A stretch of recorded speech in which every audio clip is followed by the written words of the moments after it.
Mon village, Kufr Kadum, un village palestinien du district de Kalkilia. La distance entre le village et Naplouse est de 16 km.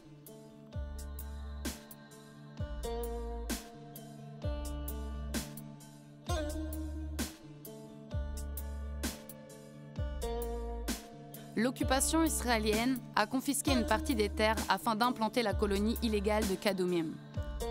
La colonie a été créée en 1975 sur environ 600 000 m² autour du village. Israël a fermé la route principale qui reliait Kufr Kadum et Naplouse pendant la seconde intifada. Les citoyens doivent donc payer des transports plus chers puisque la distance entre Kufr Kadum et Naplouse est de 27 km désormais. Elle fait un immense détour et contourne la colonie. Cette situation crée beaucoup de souffrances et de problèmes économiques et a isolé le village.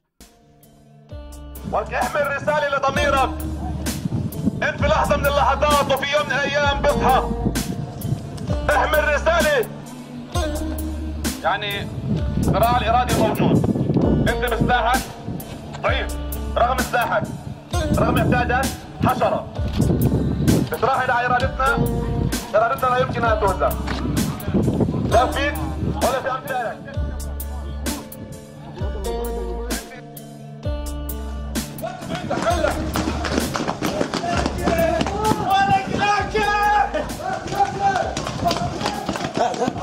Une fois la seconde intifada terminée, les habitants de Kufr Kadum ont commencé à manifester tous les vendredis pour leurs droits et la réouverture de la route.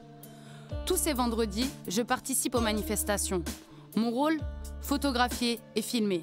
Mon appareil photo est mon complice. Il m'accompagne à toutes les manifestations.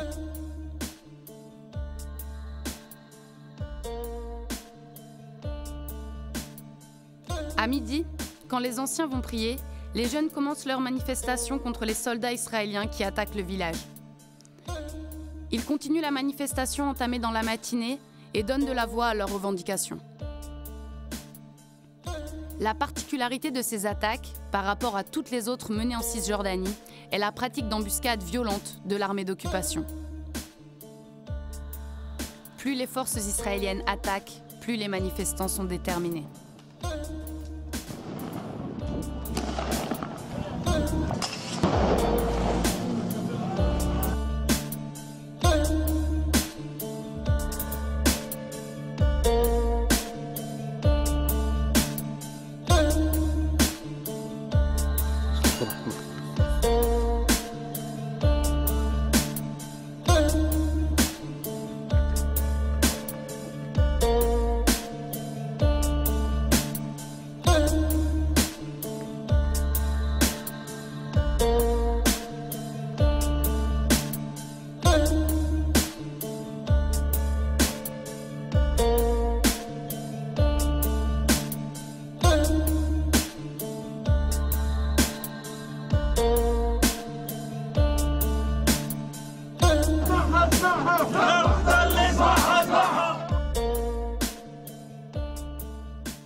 Le commandant des forces d'occupation israéliennes prépare ses troupes pour une embuscade, pour la répression violente de la manifestation. Au même moment, les manifestants étudient les positions des soldats et s'organisent pour assurer leur sécurité.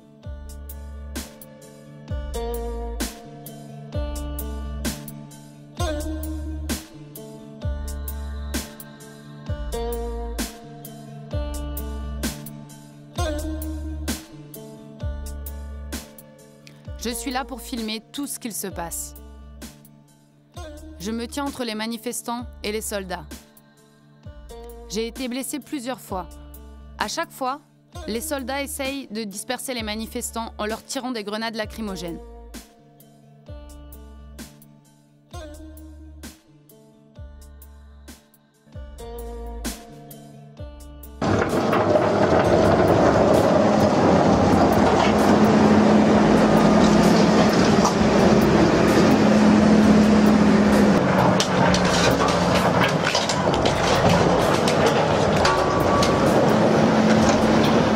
En règle générale, les embuscades des soldats israéliens échouent, ce qui les rend de plus en plus agressifs. Ils déchargent leur haine sur les villageois et leurs habitations. Ils tirent des grenades lacrymogènes au hasard et des grenades assourdissantes. Parfois, ils s'en prennent aux journalistes. Ils nous frappent de sorte à nous chasser pour nous empêcher de filmer leurs méthodes. Pour disperser les manifestants, les soldats les attaquent violemment, les forçant à faire marche arrière. Un groupe de soldats commence alors à organiser une embuscade. La plupart des manifestants se préparent à se retirer. Ceux qui restent sont résolus à faire face aux soldats, en leur jetant des pierres, malgré le gaz lacrymogène et les grenades assourdissantes.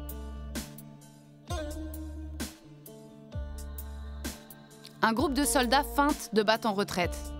Galvanisés par leur victoire temporaire, les jeunes décident de reculer. Malgré toute attente, un autre groupe de soldats s'est positionné en hauteur, attendant patiemment de pouvoir piéger le groupe de jeunes. Alors que les manifestants avancent, les soldats sortent de leur cachette pour les arrêter. Parfois, ces embuscades réussissent. D'autres fois, elles échouent.